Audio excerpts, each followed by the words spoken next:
Okay, so hi everyone. So today i-review ko for the second day ang ginamit ko kahapon na Brazilian Hair Botox Ultimate Straight ng Mary Sun. Ito ang brand. Yan. Mary Sun na Brazilian Hair Botox. So, Sakura Essence po ang scent. Okay, so ito daw is para daw sa mga damage na mga hair, freezing. So, tignan yung hair ko, hindi naman siya ganun silky kasi ilang beses, halos every year po kasi ako nagpapa-treatment. Yung rebond. So, ganun. So, this year, hindi po ako nagpa-rebond. Last year lang. Yung last year, ano po yung ginawa sa hair ko? Yung semi-straight lang na hair treatment. So, ganyan po siya. So, today, maliligo ako for the second time na application nito. So, tignan natin ang result. Siguro i-review ko ito for 7 days or tignan ko kung anong day siya na yung hindi na talaga siya ganito. But yung hair ko kasi pag naligo, pag nag-dry na, may mga kulot-kulot kasi yan eh.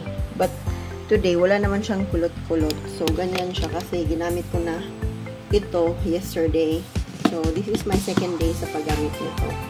So, ang review natin ngayon is for the second day of using Red Sun Brazilian Hair Botox.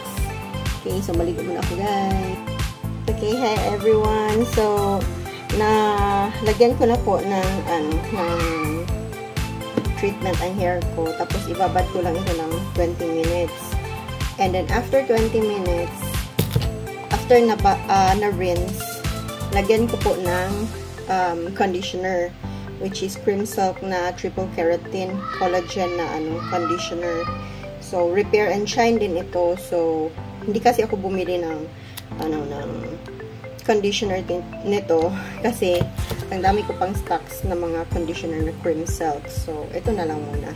So, pagkatapos ko mag-rinse, update ko na naman po kayo.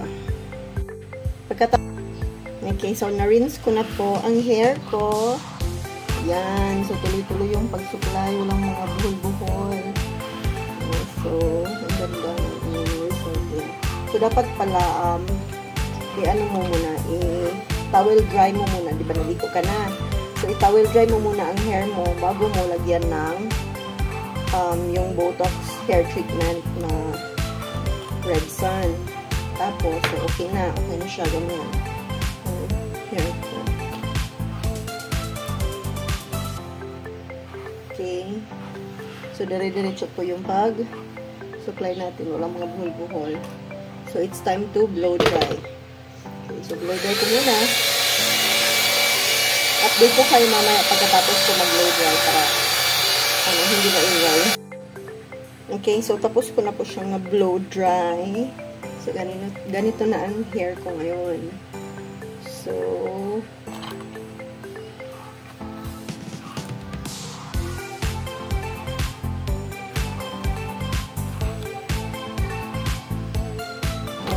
kita niyo yung difference kanina yung bago ako naligo and after kong maligo. So, ganito siya. Soft siya, but hindi pa siya as in ganun talaga ka straight naman, but yun. But hindi pa siya ganun ka straight. Siguro kasi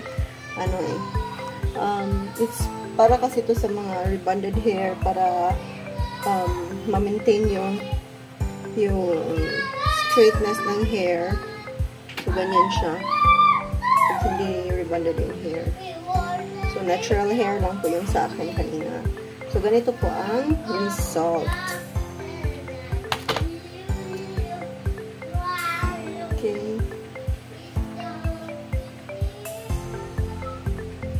So, what can you say about the product review.